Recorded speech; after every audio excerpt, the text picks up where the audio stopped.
Surah Al-Bayyinah ini secara tertib dalam Al-Quran masuk pada ayat atau surat ke-98 dengan jumlah ayat 8, jumlah kalimat 94 dan jumlah huruf 412. Dan surah Al-Bayyinah ini termasuk Madani, turun setelah hijrah Nabi sallallahu alaihi wasallam. Surah Al-Bayyinah ini ada kisah yang menarik dari Ubay ibn Ka'ab radhiyallahu anhu. Ketika turun surah Al-Bayyinah, maka Nabi sallallahu alaihi wasallam memanggil Ubay ibn Ka'ab radhiyallahu anhu. Kemudian setelah memanggil beliau, maka Nabi sallallahu alaihi wasallam mengatakan, "Ya Ubay, Allah subhanahu wa ta'ala merintahkan aku untuk membacakan surah Al-Bayyinah kepada anda." Sontak saja ketika Ubay mendengar bahwa Nabi sallallahu alaihi wasallam mengatakan bahwa nama dia disebut-sebut Allah subhanahu wa ta'ala, dia mengatakan, "Asammani ya Rasulullah, apakah namaku disebut-sebut di hadapan Allah wahai Rasul?" Maka Nabi sallallahu alaihi wasallam mengatakan, "Ya, namamu disebut-sebut Allah dan aku diperintahkan Allah untuk membacakan surah Al-Bayyinah kepadamu." Maka Ubay pun menangis. Ya, sudah wajar Ubay bin Ka'ab radhiyallahu anhu mendapatkan manzilah kedudukan yang sangat mulia seperti ini, karena dia orang yang paling pakar dalam Al-Quran. Dan itu dijelaskan dalam sebuah peristiwa ketika Nabi sallallahu alaihi wasallam sedang sholat kemudian lupa membaca Al-Quran. Kemudian sahabat, dikiranya Nabi sallallahu alaihi wasallam lupa atau mungkin ada surat yang akan dimansuh, ayat yang akan dimansuh, dihapus. Maka sahabat terdiam sampai selesai sholat. Kemudian sahabat ini bertanya kepada Nabi sallallahu alaihi wasallam, "Apakah engkau lupa membaca ayat ataukah ayat itu dimansuh wahai Rasul?" Kata Nabi sallallahu alaihi wasallam, "Tidak, aku tidak lupa dan ayat itu tidak dihapus." Maka Nabi sallallahu alaihi wasallam kemudian memastikan bahwa dia sebagaimana dikatakan sahabatnya, ada beberapa ayat yang lupa ia baca. Maka untuk memastikan, maka dia mengatakan kepada sahabat, "Aina Ubay? Di mana Ubay?"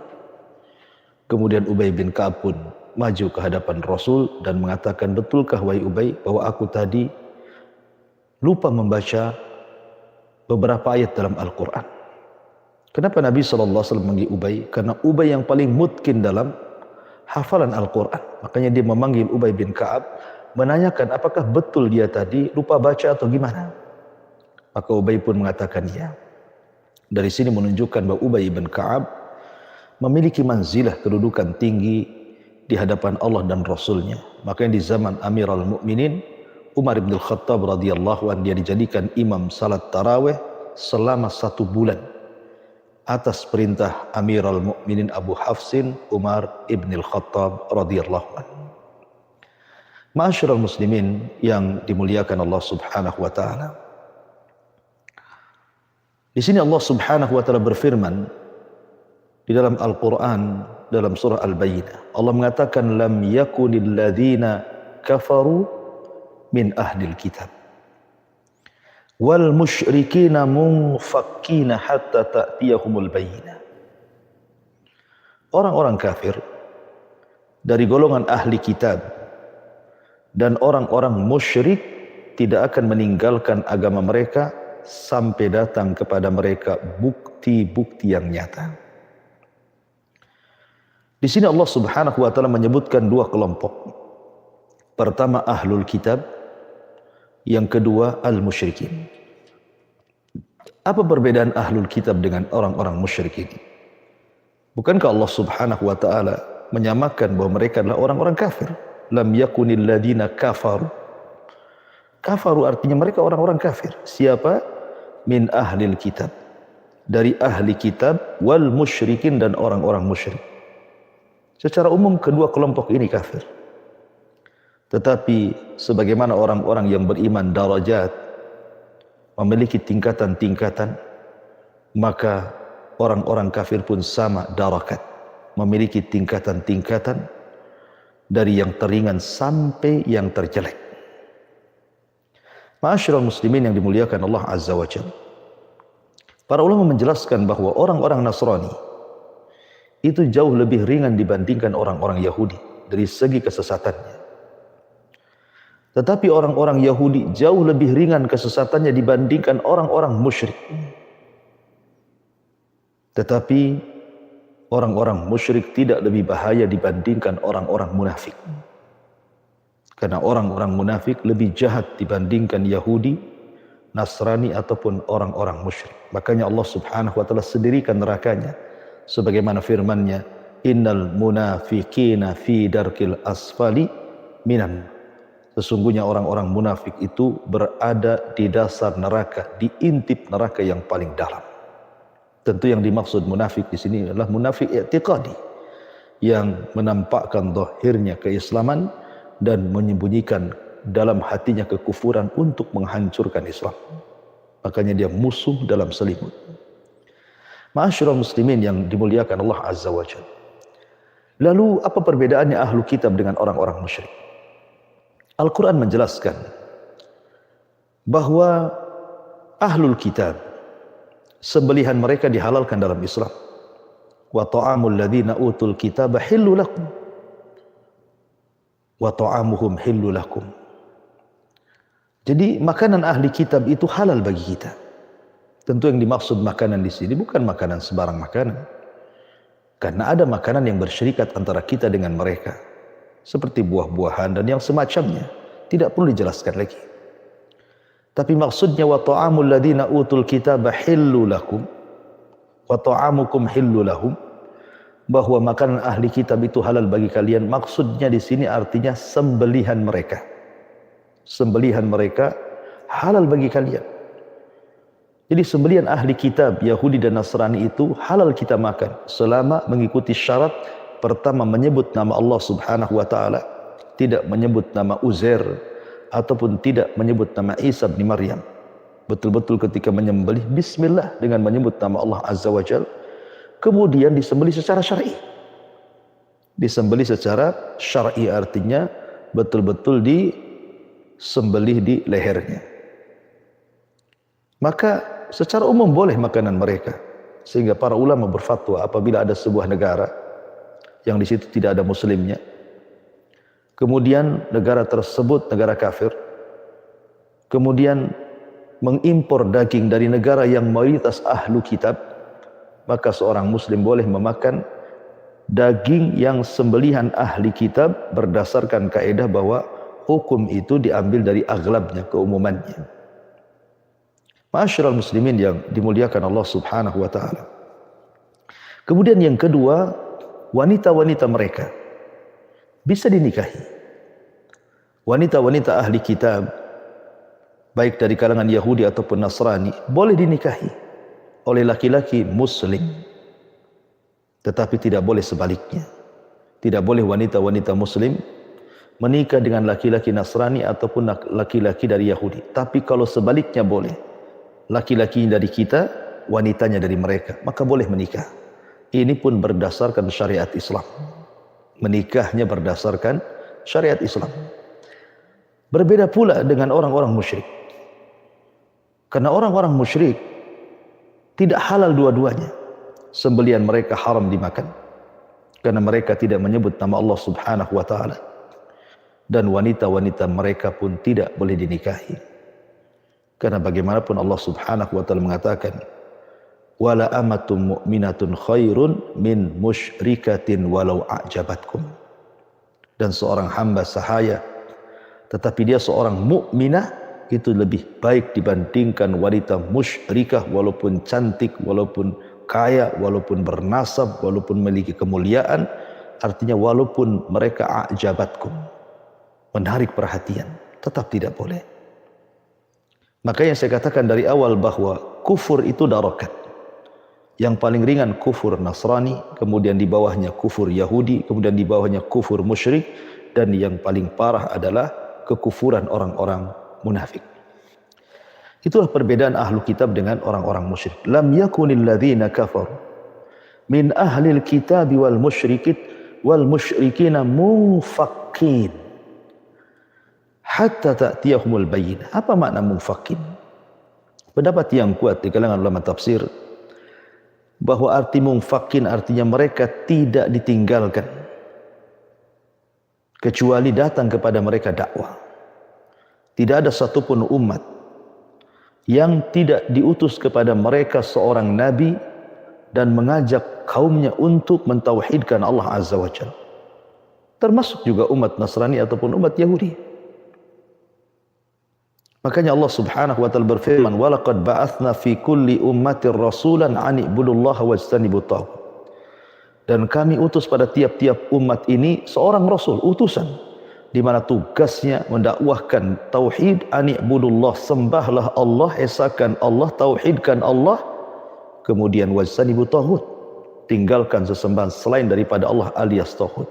Karena Allah tidak menciptakan kita abatha, sia-sia, tapi Allah utus kepada kita Rasul, Nabi, supaya hidup kita tidak sia-sia tapi terarah. Karena kita diciptakan wa ma khalaqtul jinna wal insa illa liya'budun. Tidaklah kita diciptakan kecuali untuk beribadah. Sebagaimana tadi saya katakan, wa ma khalaqtul jinna, tidaklah aku ciptakan jin dan manusia illa liya'budun, kecuali tujuannya hanya untuk beribadah, mentauhidkan Allah Subhanahu wa taala. Jadi orang-orang Yahudi dan Nasrani tidak ditinggalkan, tetapi dakwah sampai kepada mereka. Itulah makna munfakkin. Hatta ta'tiyahumul bayyinah, sampai datang kepada mereka bukti yang nyata. Al-bayyinah, sesuatu yang jelas. Rasul dan juga kitab-kitab yang diturunkan. Dan tentunya Rasul yang terakhir yang diutus oleh Allah Subhanahu wa taala adalah Nabi kita Muhammad sallallahu alaihi wasallam, dan kitab yang diturunkan yang terakhir adalah Al-Quran sebagai mukjizat Rasul sallallahu alaihi wasallam yang paling besar, melebihi mukjizat-mukjizat yang lainnya. Makanya ayat selanjutnya Allah katakan Rasulun minallahi yatslu suhufan mutahharah, yaitu seorang Rasul yang datang dari Allah Subhanahu wa taala membacakan lembaran-lembaran Al-Quran. Maksudnya di sini Rasul sallallahu alaihi wasallam, bahwa ketika era Nabi Musa alaihi salatu wasallam sudah berlalu, kemudian era Isa bin Maryam sudah berlalu 500 tahun, kemudian muncullah seorang nabi akhir zaman, nabi akhir zaman, dan semua agama mengisyaratkan akan kemunculan nabi ini. Makanya kalau kita lihat kisah Salman Al-Farisi radhiyallahu anhu, ketika dia mencari-cari hidayah, mulai daripada beliau beragama Majusi, kemudian masuk kepada agama Nasrani, dia belajar Nasrani sampai ke Syam, kemudian berpindah ke Irak, kemudian berpindah ke Turki, kemudian berpindah ke Amuriah. Terakhir uskup yang di Amuriah mengatakan, "Ya Salman, tidak perlu kau cari uskup lagi untuk belajar, karena tahun ini tahun munculnya seorang nabi." Artinya uskup ini, seorang pendeta ini mengatakan kepada Salman Al-Farisi, tidak perlu cari lagi uskup yang lain, karena tahun ini tahun kenabian. Maka berangkatlah kau ke Jazirah Arab, di sana ada tempat banyak tumbuh kurma, di situ ada Harratain, gunung-gunung yang berbatu-batu hitam. Tunggulah di situ. Nabi itu akan muncul. Dia tidak memakan sedekah, tapi dia memakan hadiah. Di antara dua kaki pundaknya terdapat stempel kenabian. Maka Salman pun berangkat sampai akhirnya Allah takdirkan berjumpa dengan Rasul dan masuk Islam. Artinya uskup-uskup ini sudah mengisyaratkan di dalam kitab-kitab yang mereka baca bahwa ini zaman kenabian kepada Salman. Ini isyarat bahwa mereka tahu akan kedatangan Nabi SAW. Begitu juga orang-orang Yahudi. Kenapa mereka sampai tinggal di Madinah beratus-ratus tahun dengan cuaca yang sangat ekstrim, yang Madinah ketika itu disebut Yathrib bukan ladang ekonomi yang baik dibandingkan Syam dan Yaman kala itu. Tapi mereka siap tinggal di Madinah bertahun-tahun sampai bergenerasi-generasi. Alasannya karena Madinah yang mereka tuju atau Yathrib yang mereka tuju adalah kemunculan Nabi akhir zaman. Yahudi juga mendengar. Makanya terkadang orang-orang Yahudi apabila bermasalah dengan orang Khazraj dan Aus dari kabilah orang-orang musyrik, mereka selalu mengancam mereka dan mengatakan, kalau seandainya Nabi kami sudah muncul, habislah kalian. Artinya dari sini bahwa orang-orang Yahudi mengakui bahwa akan ada munculnya seorang Nabi. Dan sifat-sifatnya tertulis dalam Injil dan Taurat. Termasuk juga sifat-sifat para sahabatnya tertulis dalam Injil dan Taurat. Tetapi apa yang terjadi?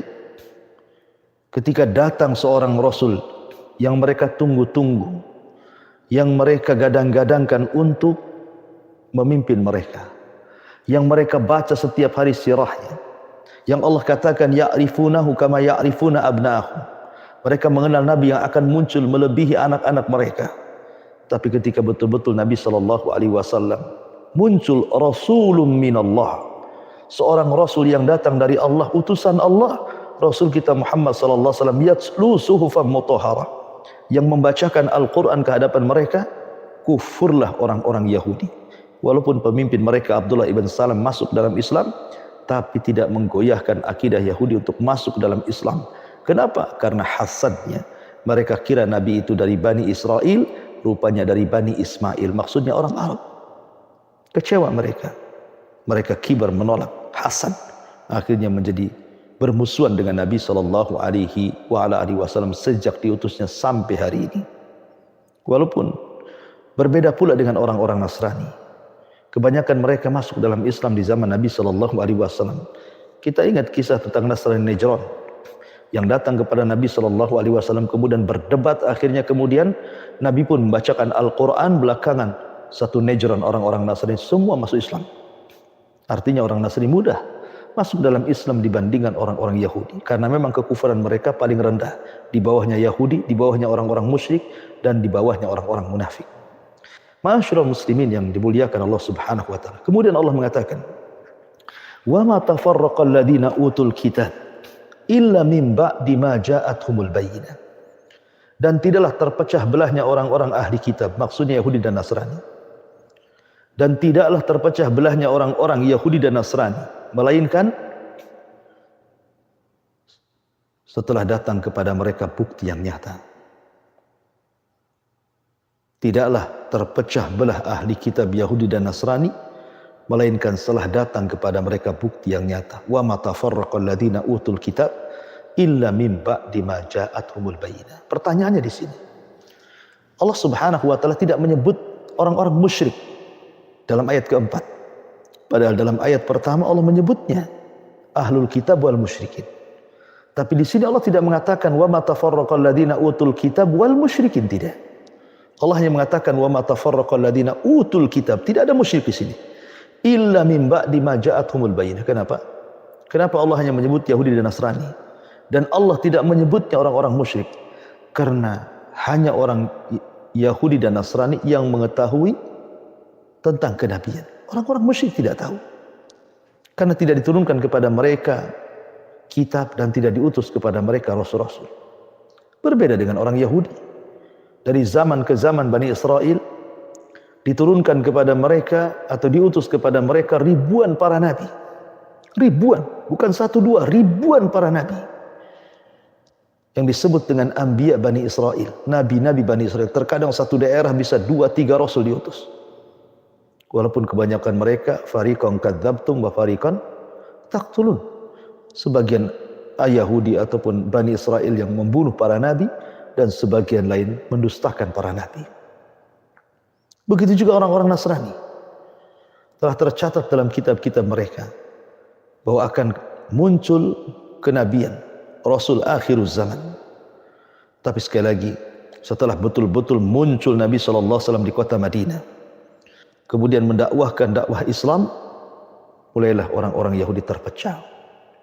Makanya Nabi SAW menyebutnya perpecahan umat ini yang pertama kali adalah Yahudi. Iftaraqatil Yahud ala 71 firqatan wa iftaraqatin Nasara ala 72 firqatan wa sataftariqu hadhil umma ala 73 firqatan. Rasul mengatakan berpecahnya orang Yahudi menjadi 71, Nasrani 72, kemudian Islam 73. Artinya bahwa Rasul menyebut pertama kali orang-orang Yahudi, baru kemudian Nasrani. Ya, secara tartib agama pun seperti itu. Yahudi dulu muncul, baru kemudian Nasrani, belakangan Islam. Ya, secara tartib agama. Ya. Dan yang mencontohkan perpecahan orang-orang Yahudi. Makanya kalau Anda membaca kisah-kisah Bani Israel yang ada di dalam surah Al-Baqarah dan beberapa surat yang lainnya, khitabnya kepada Yahudi yang ada di kota Madinah. Bagaimana nikmat yang Allah anugerahkan kepada nenek moyang mereka, tetapi tidak bersyukur. Akhirnya sebagian mereka yang diazab, sebagian mereka terfitnah, dan begitu seterusnya. Banyak kisah-kisah. Artinya ketika Nabi SAW hadir di hadapan mereka, bukannya mereka beriman kepada Nabi SAW, malah kemudian mereka pun bermusuhan dengan Rasul. Padahal Nabi SAW sudah berusaha mendekati mereka, sampai akhirnya Nabi mampu menciptakan di kota Yathrib, di kota Madinah, perdamaian yang luar biasa yang disebut dengan Piagam Madinah. Ada 47 bulir dalam kesepakatan itu. Ada juga yang mengatakan 51 bulir dalam kesepakatan itu, untuk tidak saling menyerang, untuk tidak saling berperang, untuk tidak saling memusuhi, bahkan sebaliknya untuk saling melindungi, menjaga, dan begitu seterusnya. Kemudian Rasul menampakkan akhlak. Tapi apa yang terjadi? Orang-orang Yahudi berkhianat. Pertama Bani Qunaiqah. Mereka berkhianat kepada Nabi SAW, terutama setelah perang Badar. Ketika orang-orang yang beriman mengingatkan orang-orang Yahudi agar tidak semena-mena terhadap orang Islam, Bani Qunaiqah malah mereka sombong dan mengatakan, kalian baru perang sedikit melawan musuh yang kecil sudah sombong. Coba kalau kalian berperang dengan kami, tentu kalian akan kalah. Sampai akhirnya ketika ada seorang wanita muslimah dilecehkan di pasar Bani Qunaiqah, kemudian ada seorang laki-laki membunuh orang yang melecehkannya, kemudian akhirnya satu pasar membunuh seorang muslim, berarti mereka sudah menggagalkan perjanjian itu. Maka Nabi mengepung orang-orang Yahudi Bani Qunaiqah, kemudian terusir dari kota Madinah dan kembali ke Syam. Kemudian terjadi lagi kepada Bani Nadir, di mana Bani Nadir akhirnya hasad juga kepada Rasul, menyuruh satu orang untuk membunuh Rasul dengan cara menimpakan batu dari ketinggian. Tetapi Jibril kemudian datang memberitahu Rasul bahwa dia akan dibunuh. Akhirnya Rasul pun murka dan kemudian membawa pasukan dan mengepung Bani Nadir. Bani Nadir pun kemudian terusir dari Yathrib. Dan terakhir Bani Quraidah berkhianat dalam perang Ahzab, merobek perjanjian Piagam Madinah. Akhirnya setelah Allah menangkan dalam perang Ahzab, maka Nabi SAW kemudian menyerbu Bani Quraidah. Dan yang terakhir peperangan melawan orang Yahudi adalah di Khaybar, dan Allah pun menangkan dalam perang Khaybar ini.